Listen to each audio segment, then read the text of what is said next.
మన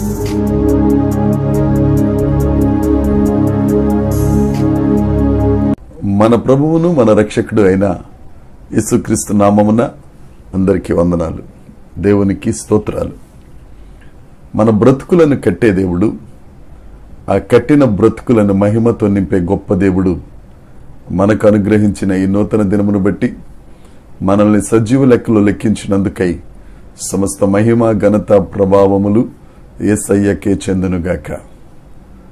ఆ సర్వాధికారి ఈ నూతన దినములో మనకు అనుగ్రహించిన దేవుని యొక్క వాగ్దానము కృపావార్త. 102వ కీర్తన 16వ వచనం. ఏలయనగా యెహోవా సియోనును కట్టి ఉన్నాడు, ఆయన తన మహిమతో ప్రత్యక్షమాయను. దేవునికి స్తోత్రం కలుగునుగాక, దేవునికి మహిమ కలుగునుగాక. ప్రభునందు ప్రియమైన సహోదరి సహోదరులరా, మన దేవుడు కట్టే దేవుడు. మన దేవుడు కూల్చే దేవుడు కాదు. కూల్చేవాడు ఒక ఆయన ఉన్నాడు, అతని పేరు అపవాది. కూల్చేవారు కొంతమంది ఉన్నారు, వారు లోకులు. మనలను ఎన్నడూ పైకి రానివ్వకుండా కూలిపోయిన బ్రతుకుల్లానే చూచేవారు కాకుల్లాంటి వారు. కానీ మన దేవుడు కూలిపోయిన వాటిని కట్టే దేవుడు.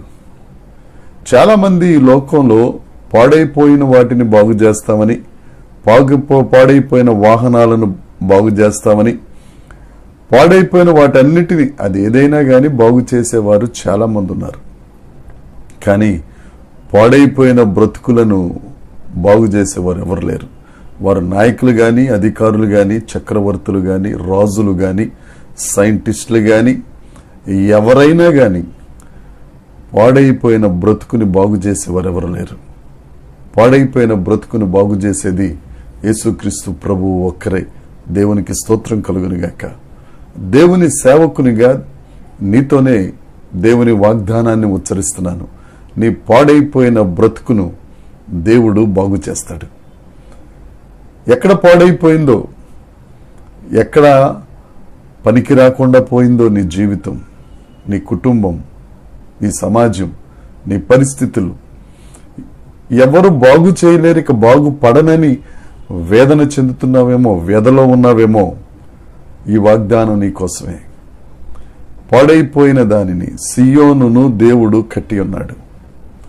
ఆయన కట్టే దేవుడు, అంతేకాదు తన మహిమతో నింపే దేవుడు. ఆయన మహిమ మనకు, మన బ్రతుకులకు చాలా అవసరం.